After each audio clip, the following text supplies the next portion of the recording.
Hi, it's Dan Berkery from FS Oil. You know, in the world of endocannabinoid ingredients, it can be difficult to determine what is real and what is cannabis. That's why I'm so excited to bring you this interview today with Miyabe Shields, PhD. Miyabe is a PhD in the endocannabinoid system, so we're going to get down to what is real and what is scientific. So without further ado, here's our interview with Miyabe Shields, PhD. Thank you for watching. Well, Miyabe, it's great to have you here. I'm a big fan of yours. I love to watch your Instagram channels and all your educational videos. I think the work that you're doing is super important to help illuminate the cannabis space and the CBD space in general. You've launched a new product. Why don't you tell us a little bit about your new product and a little bit about what you're doing? Well, thanks for having me. I'm excited to be here and chat with you. So my new product is called Smoke and All. Actually, I'm wearing the Pride Smoke and All shirt right now. Perfect timing. So the product called Smoke and All, it's a new type of cannabis extract. Specifically, it's an edible. And what most people don't realize is that there's three big differences between edibles and smoking. The first one being that you absorb smoke in the lungs, so it happens a lot faster versus edibles are in the stomach, takes a long time. The second thing is that edibles are metabolized through the liver before they take effect. And then the third thing that no one talks about really, but that's the focus of our research in our company, is that smoking and high temperatures transform cannabinoids. And so when you smoke cannabis, you actually are getting a different formulation than when you eat edibles, because edibles are used to extract either only THC or only CBD. And when you smoke both hemp and medical cannabis at high temperatures, you're significantly transforming the cannabinoid profile. And so Smoke and All, which is the name of the product, or it's an ingredient really, is if it's made with medical cannabis, it's high in CBN. It still contains THC, but it's relatively low in THC as comparison to other edible products. I did a quick poll on my social media. I got like over 13,000 responses. Just, what do you prefer? If you had to choose one, do you prefer smoking or edibles? And an overwhelming majority of people prefer smoking. Yeah. But you can't deny that edibles have their advantages. They're discreet, they're dosable. You can get the same dosage all the time.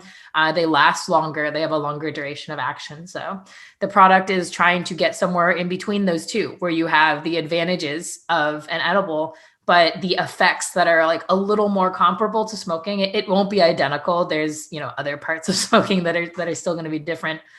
But yeah, that's that. We're really excited about it. We're collecting preliminary feedback and we're looking for more partners all the time. And it's exciting. I'm actually, I'm also really humbled just to be able to have the opportunity to create additional options for people like me. Right. I mean, I'm a cannabis patient. I talk about that often.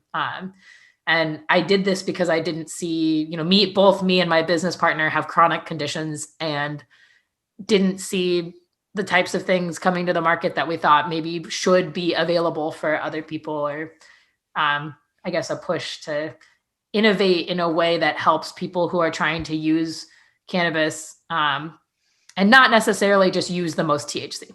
Right. And so is Smoke and All aimed at a certain sort of condition, or is it a general purpose? Right now, we're collecting preliminary feedback for sleep. Since it's high in CBN. Yeah. Although I personally don't think that that's its only application. I would say that like it would help any sort of person who is looking for a more mellow edible experience. Certain people are very prone to negative like anxiety and paranoia and negative like psychoactive, like intoxicating effects of edibles. Right. And I would say it's geared towards people who are maybe looking for a milder edible experience. It's more comparable to smoking. Smoking is in general milder. Yeah. Some people can't feel edibles, that's a whole nother interesting side piece of this. I usually find that if I'm taking it, I do take edibles and it's at night. So it helps me to relax and go to sleep. Yep. I often tell the story of my wife who takes edibles, and she would never touch a cannabis product before, but this is the number one thing that helps her relax and go to sleep and have a full good night's sleep. So I think it's great. That's And awesome. there's people who can't, right? I mean, like if you have any sort of lung condition also, and people who just don't want to. So yeah, I mean, it's not necessarily geared towards any specific condition. It's geared more towards a person, right? Like someone who would Yeah. like this option. Yeah. Yeah. Well, that's great. Well, congratulations on your launch. That's fantastic, and best of luck with that. One of the things that I love about what you do is you get into the science, and you'll break out the models and show how molecules go together. And yeah, there it is. Excellent. Yeah, it's really important. The world tends to polarize this ingredient, whether it's THC or whether it is CBD, which I happen to be in the CBD business. And it's good for most people. It's not good for everybody, but it doesn't deserve any sort of reputation where it needs to be villainized, or it doesn't deserve the miracle drug or whatever like that. It's really, I'm sure the answer is somewhere in between, and that there's just a lot of good that can be done.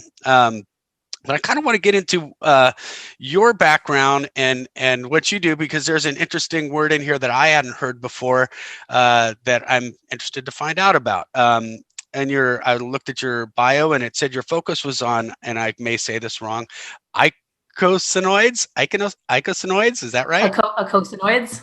It's just icosanoids. Yeah, it's. That's a rough one. Yeah. Yeah. I've had to learn how to say a lot of words, and endocannabinoid is just one of those ones that you get into. So, synthetic cannabinoids and phytocannabinoids. Can you kind of go into what these things are? Yeah, definitely. So I think the first thing to also just to clarify is that I researched a large portion of my academic research, almost all of it was on the system in the body that interacts with cannabis, so the endocannabinoid system, and that these are all different molecules that activate that system. So icosanoids come from endocannabinoids. So they're actually downstream, and that's where I started my research career. So this is like a whole nother fascinating thing, but you have the endocannabinoids. Endocannabinoids are molecules that our body makes that activate CB1 receptor, CB2 receptor, and others. Which I think we'll talk about later as well. But mostly we talk about the CB1 and the CB2 receptor. So the endocannabinoids, your body is making them regardless of if you've ever touched cannabis. Actually, your body begins making them even in the womb, right? They are absolutely, the endocannabinoids are absolutely necessary for human body functions and life.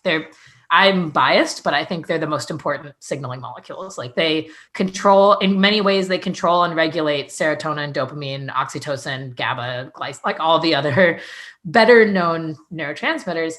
So those endocannabinoids, they are these fat molecules. And when our body turns them off or deactivates them, right, it breaks them up into a new molecule class called icosanoids. So even though the endocannabinoids, once they're deactivated from being endocannabinoids, now there's this entire other layer of signaling cascades that they go through that are part of the icosanoid area. And amongst that family of molecules, the ones that people know the best are prostaglandins or inflammatory molecules. Most of the anti-inflammatory medication targets pathway enzymes in the pathway, like Aleve or Advil, or some of the rheumatoid arthritis COX-2 inhibitor type pharmaceutical drugs. Those target molecules within the icosanoidish family of inflammation. So that was what I started all my research on. Actually, I did my first study was on dietary omega-3 versus omega-6 fatty acids and how that would change the levels. We looked at it in mice. And then I did my PhD doctorate on structural biochemistry for endocannabinoid targets. So that's like the things that are inside our brain and body that interact with the endocannabinoids. Those targets also interact with what's in the cannabis plant, and those are phytocannabinoids. And then the reason why synthetic cannabinoids are in there is because mostly due to like the legal structuring, the prohibition and others, but there's other reasons too. Research largely works with synthetic cannabinoids, which are molecules that don't come from the plant or from our body. They're just molecules that we create in a laboratory, and we use them as tools or markers to evaluate. So like spice or K2, right? You've heard of these. Those were never meant for human consumption. They were absolutely never meant for humans to take. They were and they are still to remain this day. They're research chemicals that you can use as tools. And so that's why synthetic cannabinoids is in there. And actually that's, it was like a whole moral dilemma. As interesting as I was doing research, the end of my PhD, everything focused on synthetic cannabinoids and, creating new synthetic cannabinoids. And in the back of my mind, the whole entire time, all I'm thinking is there's so many natural phytocannabinoids we haven't looked into yet. There's so much that we haven't actually pieced apart with, the natural phytocannabinoids or the process of smoking or the formulations, right? Formulations of different cannabinoids. And that's kind of what led me to shifting focus. And then after I graduated, I was like, I would like to look at the plant. That's probably was always my interest. Sounds like a natural evolution. It's sort of like you don't know happiness unless you know sadness. By studying the synthetic thing, you have a greater appreciation for the natural component. It also gave me an appreciation of the process, right? Like the process of drug discovery and like. So if I told you that I had a process that takes hundreds of millions of dollars before you can try out whether or not it works. Right. And then when you do try out whether or not it works, well over 75% of them will fail, like close to 80% of them will fail. And they fail the most common reason why drugs will fail in clinical trial is because they actually are not like efficacious. They don't have any effects. Right. So that's like one of the most common things. So if you were to, it was interesting. I think the other piece of it that was interesting was to actually see it and see there's incredible value in pharmaceutical research. And I love molecular pharmacology. I mean, I love everything about the science and the techniques and the knowledge. Right. But at the same time, I also love this plant and I love the therapeutic effects that it can have. And I love the unknown actually of that's still left to be discovered in nature. And they don't have to be mutually exclusive from one another. So it was a very insightful, I think, I guess contrast. Yeah, absolutely. Well, that's fascinating. And I think this is really where the rubber meets the road for people who are getting to know this ingredient or these ingredients, is that there is science behind it, and there are there are people like you who are illuminating the pathway to understanding it and accepting it. So much appreciated. I'm going to keep going here. Many people, well, you talked about it a little bit. Many people don't realize that our bodies make endocannabinoids. They're manufactured in our body. Can you tell us what anandamide is and how it works with CB1 and CB2? I can. So anandamide, and the name anandamide comes from the Sanskrit word for bliss, which I love. I think it's a beautiful term for a molecule. It's not nearly as sexy as the other endocannabinoid is called 2-arachidinoyl glycerol. so there are two main endocannabinoids, but there are also many, many other trace endocannabinoids. But basically there's an entire class of molecules that our body uses, just like the neurotransmitters. It's very, very similar. It's a signaling molecule.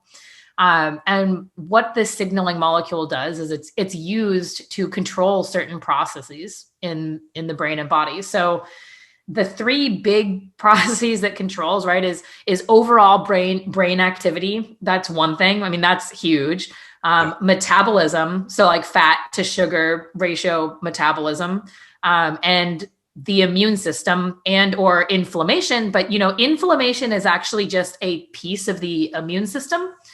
So, I mean, for CBD specifically, I mean, I use CBD every single day. And I actually was just talking about this to someone else the other day about, in terms of like developing tolerance and being worried about certain things like that. And I think it is important to know that you can develop tolerance and what are the steps to reduce it. But I also think depending on what dosage you use for CBD or THC for that matter, that sometimes low levels of tolerance can be beneficial.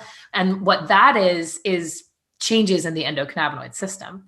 So because you have these endocannabinoids that all of us have cycling, one thing that we don't know is the difference between me and you and our endocannabinoid systems. Right. So some of us don't make enough. Some of us have this thing called clinical endocannabinoid deficiency, which is, it's being talked about as a theory right now, right? But gravity is still a theory.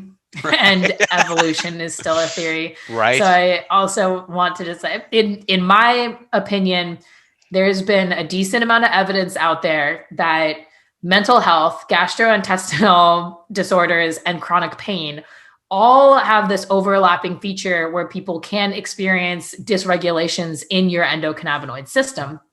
So normally, what anandamide and 2-AG, which is the other endocannabinoid, normally what they're doing is they're being expressed at different levels throughout different parts of your body and different parts of the day, and they keep your body functioning normally and ideally. So just like in general, they are lowest in the morning right before you wake up.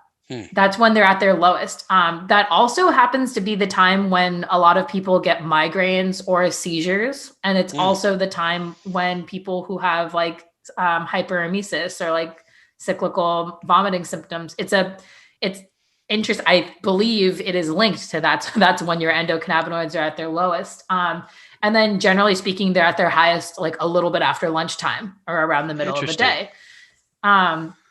But we don't know between each of us. First of all, we don't even know what normal is for like levels of endocannabinoids. And we don't know between each of us what these variations are between us, because we all have different levels. So the problems occur when there's either not enough anandamide or 2-AG, or there's not enough of the receptors, right? CB1 or CB2 receptors.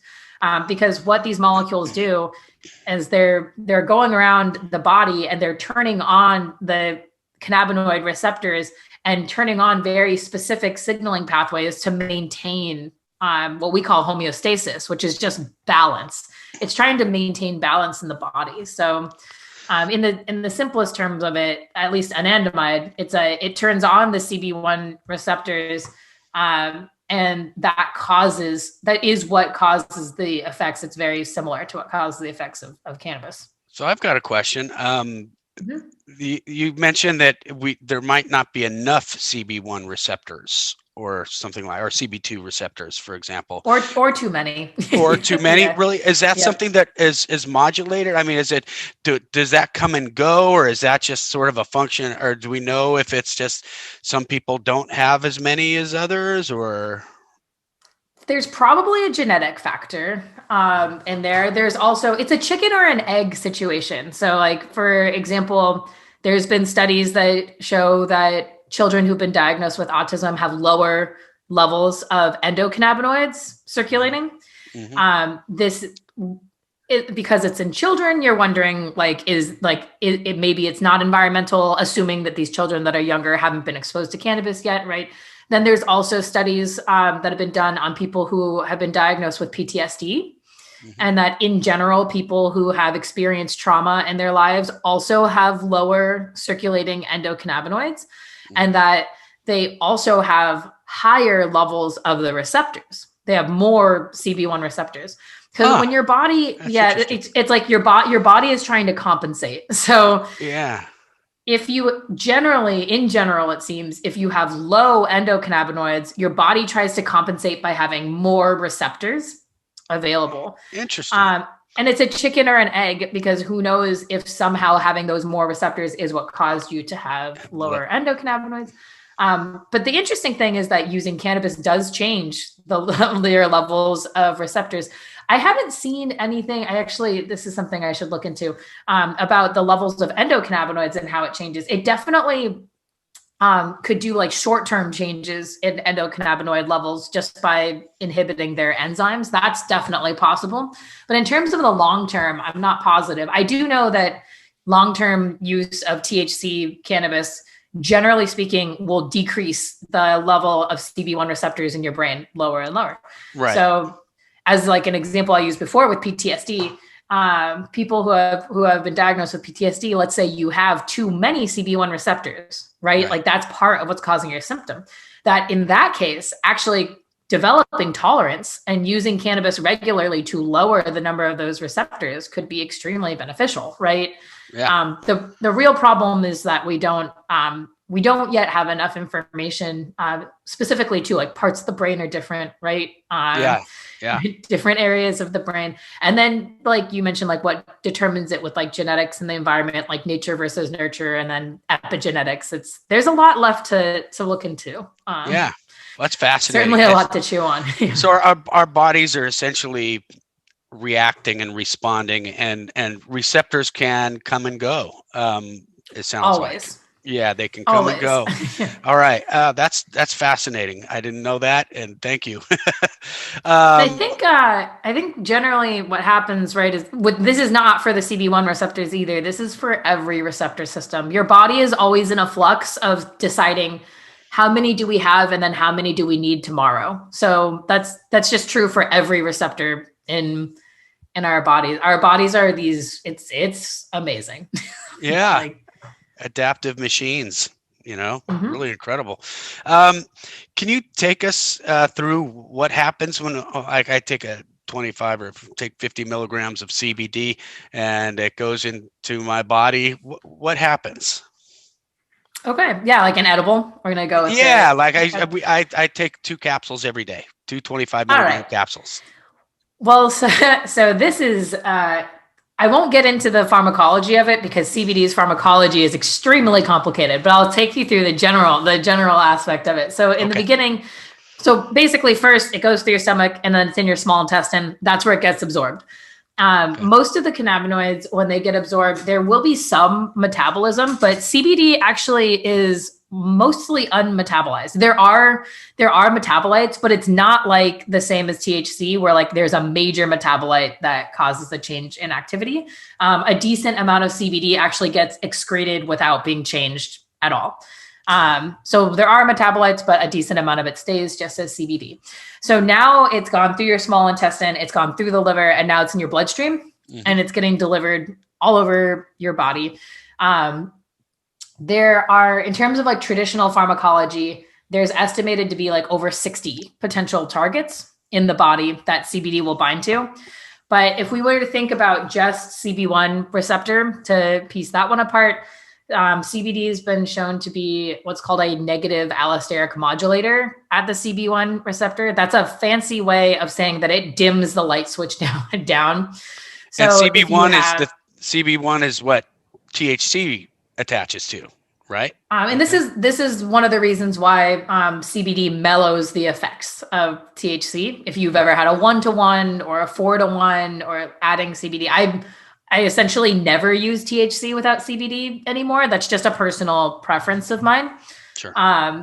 But yeah, so THC activates. So let's say THC is activating the receptor. And if you think about it like a light switch, it's turning the light on, right? What CBD does is that it doesn't prevent that light from being turned on, but it dims down the level of the light. So it decreases the overall response. And then there's the fact that CBD interacts with the serotonin 5-HT1A receptor specifically. It turns that receptor on. That's probably the next most significant interaction that people are currently talking about and currently doing research on. CBD also inhibits the metabolism of the endocannabinoids. So what I was describing earlier, if you have an endocannabinoid deficiency and CBD prevents them from being metabolized, then you'll have more endocannabinoids.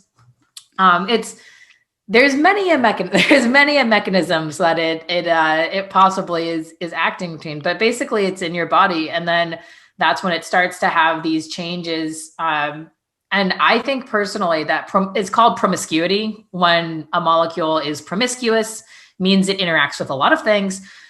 Some other examples of promiscuous molecules are drinking alcohol and aspirin. There are some other examples of promiscuous molecules out there that are incredibly useful to human health. And so just because we don't have the exact answer for every single mechanism that it's working upon doesn't necessarily mean that we understand that. Specifically for mood, we were mentioning that about like people often talk about mood, and I know that mental health is like a complicated topic. So this is going to be, there's many caveats with talking about mental health because neurodiversity is a spectrum of every single color and combination. And we do not know the mechanism for neurodiversity at all. But generally speaking, it looks like CBD's effects on mood are linked to the serotonin system and not the endocannabinoid system. But what's interesting about that is that we've been targeting the serotonin system for mood for a long time now. Most of the best known pharmaceutical drugs for mood disorders, or antidepressants and anxiolytics, atypical antipsychotics, a large portion of them interact with the serotonin system as well.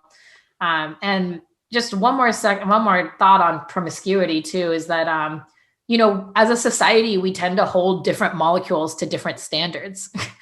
And so it is very true that we don't understand the full picture of CBD for mental health or for inflammation, or for we're still investigating, right? All of these, but it's also very true that we don't have a molecular mechanism that's clear for almost any other pharmaceutical. And it's all about our level of accepting the unknown. And as a society, we are taught that certain molecules have less unknown than others. And that's just not true. Like we're taught that Prozac has less unknown than CBD.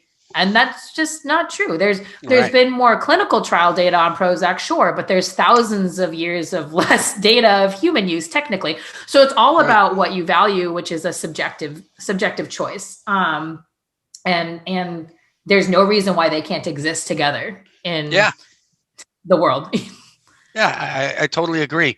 It's interesting. I always say if you're wondering if CBD works or you're concerned about its efficacy, try it on your dog. I mean, it really works. Oh, great you're gonna get some animal rights people up in here. Well, but that's okay. That's okay, because I agree. I've got a 14-year-old cat, and she is playing. And so my main point of that is that animals don't have a placebo effect. Their brains aren't saying, oh, it's not as researched as Prozac, or it's not this or that.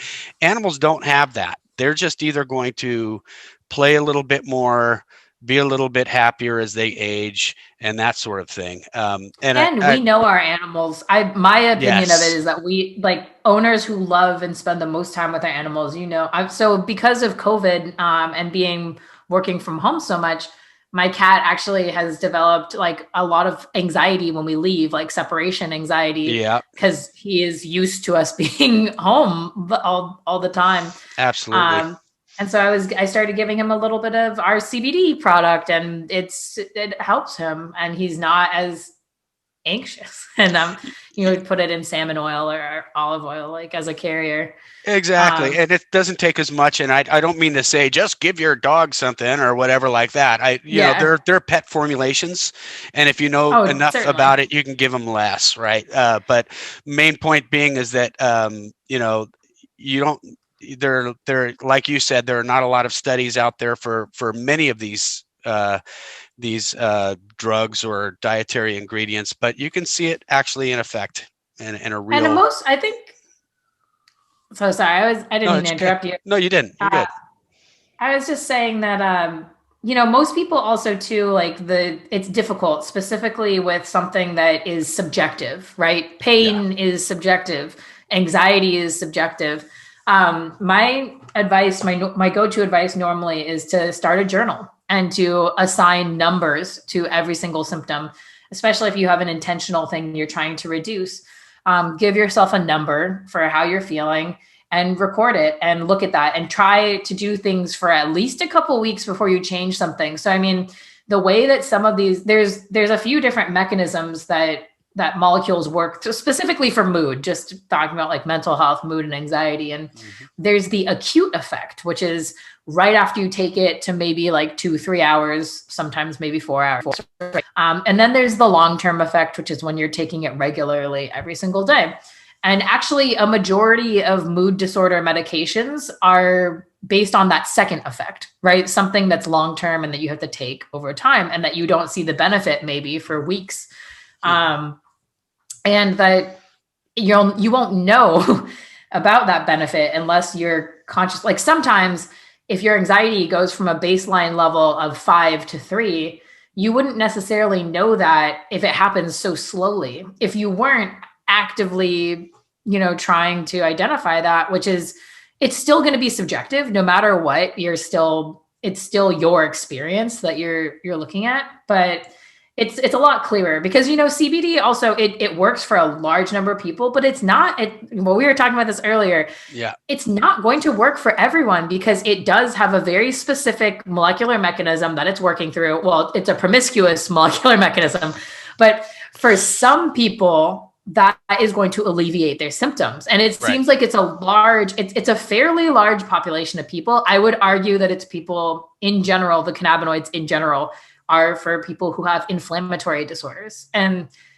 inflammation is so much more, it's a bigger deal and it's more prevalent in almost every disorder. In almost every disorder period, inflammation contributes to some form of, the symptom. And so that's a piece of why I think for the people out there who say, oh, why does it work on everything? It's like, well, because it works upon inflammation, and inflammation is a part of almost every negative symptom or, almost every imbalance in the body in some ways can be modified by inflammation.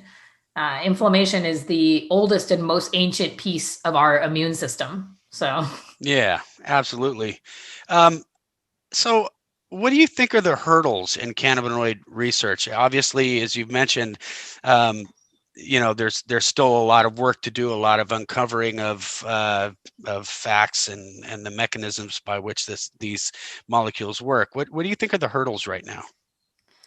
I mean, the biggest hurdle in the US is federal prohibition, right? And there are steps being taken to change that and to change research, but they're slow. Also, even just talking for a second about cannabis being a Schedule I illegal drug that has zero medical value, that's just ridiculous. It's ridiculous, and it makes it the most difficult class to research.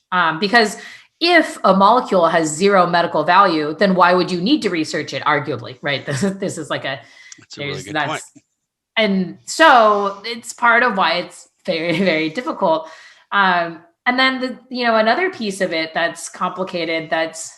So the biggest hurdle by far is just the accessibility to it. Right. And that's why we're seeing so much more research coming out with CBD, which I'm really excited for, because it's now starting to ramp up because people are able to do this research. They're not fearful of losing their livelihoods or their careers for it. And so the second thing is stigma, right? Because for a lot of people who are doing research academically, at least within university systems and in their careers, people are thinking about what they want to do in the future too. And there's still a decent amount of stigma around the cannabinoids and cannabis and thinking that it's not real. And so there's a certain amount of risk that comes with doing cannabinoid research.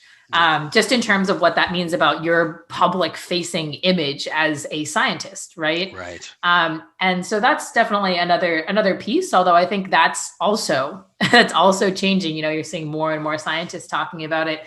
So I'm excited about the change. And then the third piece that I think is a little more nuanced and that people it's this idea that there's not enough research even in the endocannabinoid system, or that at the most basic fundamental level, which was my level of research in molecular pharmacology, that there's not enough evidence for the cannabinoids versus some of the other systems. So serotonin, and I pick on serotonin a lot, but I like serotonin system because it is intimately linked with the endocannabinoid system. I mean, it is my personal belief and opinion that you do not change either the serotonin system or the endocannabinoid system without affecting the other one. They almost never act in reality in the body on their own. Like, to my knowledge, they don't act without changing each other. So I pick on it though, because serotonin is a salt. And that's part of the reason why it was easier to research. People don't think about the lab as the kitchen, but laboratory work is similar sometimes to cooking in a kitchen. You're moving things from one thing to another. You're trying to look at things. So if you think about serotonin as a glass of salt water and the cannabinoids as a glass of lard, it is much more difficult to research fats in using our modern technologies and things we're able to now. But it is one of the main reasons why the endocannabinoid system has lagged behind some of the other systems, is that just by the fact that these are fats and that the molecules are fats, it makes them difficult to research. Fats aggregate, they stick to everything. So basically you just get these like globs of them everywhere. I mean, anyone who's also worked with cannabis concentrates understands fully what I'm talking about. It's difficult. And so in a lab, the way that you solve that is usually by adding detergents. So like you add like, not dish soap, but a detergent that makes it dissolved. However, detergents usually will block out your laboratory equipment. So detergent, you have to it's only more recently that we have detergents that don't suppress the signaling of our equipment. And we have technology and preparation methods that allow us to work with the system. And it's been incredible. And then it's just because it's a fat, which is, it's a just fat. Makes it more difficult. It's hard to, it's messy. And so this is a hurdle that I think is just a hurdle of dogma, right? That's just of people's beliefs, because also, for example, I don't know this, I don't actually know this, but the serotonin system, almost everyone has heard at some point that there are happy neurotransmitters, right? Like it's oh, these are the happy signaling chemicals in the brain, or that dopamine is linked to the reward pathway or the reward system. The endocannabinoid system contributes to the dopamine reward system pathway as much as dopamine does. So it's a very interesting, but that wordage, right? Serotonin system for moods and dopamine for reward. And that exact linkage, that came about when neuroscience was being discovered. And that was, we're still within the first generation of neuroscientists are still practicing right now. They are older, they're older, but it's that early, basically, in terms of knowing the signaling. And more recently, there's evidence coming out all the time that these systems, none of them act on their own, that the receptors, the serotonin receptor and the CB1 receptor will actually come together and link together and dimerize and have a different effect. The D2 dopamine receptor and the CB1 receptor will come together. And not just one receptor, right? Like my enzyme that is an endocannabinoid enzyme that I worked with controlled an NMDA receptor, which is a totally different system, but it controlled whether or not that other receptor was on the surface of the cells. And these are it's this very complicated dance. It's a dance of, I've been talking about this a lot too, but have you heard of the 3-body problem in physics? No, tell me. Okay, so in physics, let's say you have 2 stars in space in a vacuum, and they're circling around each other with their gravity. If you have 2, it's very, very easy to generate the equation. It doesn't matter how big they are, how fast they're going, whatever. If there's only two, it's very simple to generate the equation for how they will affect each other and to have a mathematical representation of those. All of a sudden in physics, when you introduce a third body in there, it's called the three-body problem. It's almost impossible to derive a mathematical equation. And there are very specific, like steady state, like solved three-body like equilibrium constants. But then there's still no universal equation because it's so complicated. The moment you get that third body with the gravity that you're juggling around, and number one is affecting number two and number three, and then number two is affecting, it becomes almost impossible to get a mathematical equation for it. And so that's the three-body problem in physics. And neuroscience is 100+ body problem. It has, and it's not just each of the systems. It's not the endocannabinoid system and the serotonin system. It's not that. It's every single endocannabinoid signaling level in different parts of the brain and levels. Every single serotonin receptor subtype. There's multiple subtypes. Every single protein that's being expressed, like all the enzymes get expressed at different levels. Our body is keeping track of that somehow, like amazingly, subconsciously, right? And so we're in the early days of understanding that, and I think that's going to be a hurdle of research for, that I'm very excited to see what comes out in terms of that, where neuroscience goes. Once we can fully conceptualize the complexity, I guess. Right. We need a supercomputer or something. Oh yeah, that can handle that.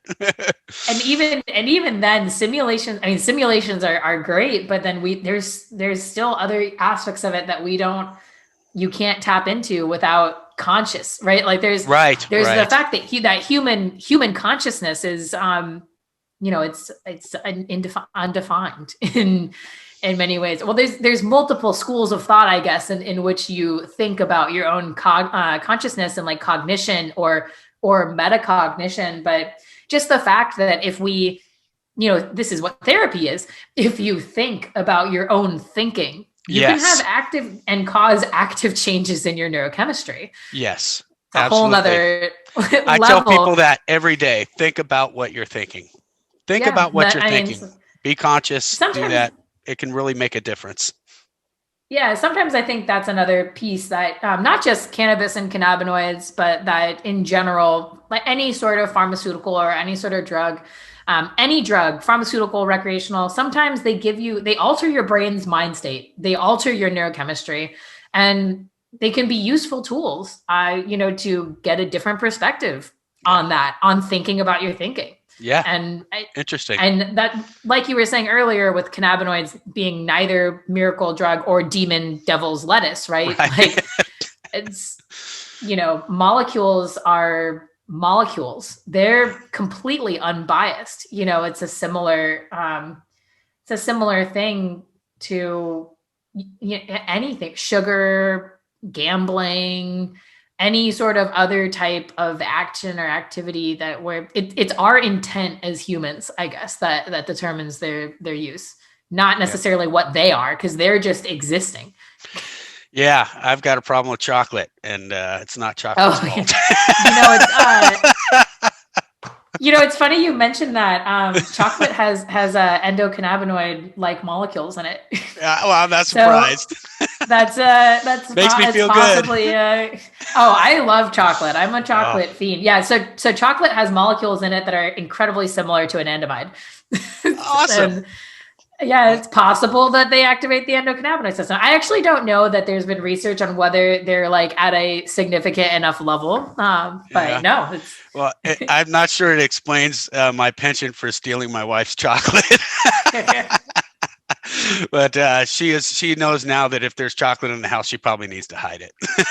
Oh yeah, I only have single servings of chocolate in the household because they will any serving in the household is a single serving.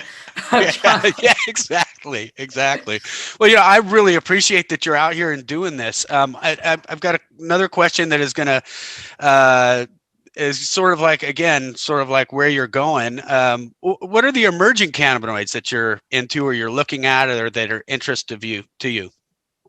So I think this is like also an interesting trajectory of just like how my brain started thinking about cannabinoids. But like in the beginning, I was interested in THC, like everyone. That was like the initial interest in like, you know, that's a long time ago. And then during my PhD, I started being interested in CBD. I did a controlled trial with myself, right? And N equals 1. But became fascinated by CBD, did a lot of personal trialing and literature searching and research on CBD. Recently, within the last couple of months, CBG has become very interesting to me, cannabigerol. Yeah. And CBG is, I got a lot of flack for calling it this the other day, but people call it the mother of cannabinoids. And it's not the mother of all cannabinoids, but CBGA specifically is the parent molecule for THCA and CBDA. Right. So in some ways, the molecules THC and CBD actually come from what is the CBG molecule. Right. And CBG has been shown to be a partial agonist at CB1 receptors. So that in that way, it's slightly more similar to THC, but I don't feel the same effects from CBG as I do from THC. It's different for me. And I'm very interested in it in terms of like the way that it helps with focus and anxiety and just, but especially focus. And then the next one that I'm really interested in, that I'm interested to share with you, because I'm finally able to share this. I'm actually giving a presentation on this one in like a week, but it's called Cannabinoid, and it is the Cbn of Cbd.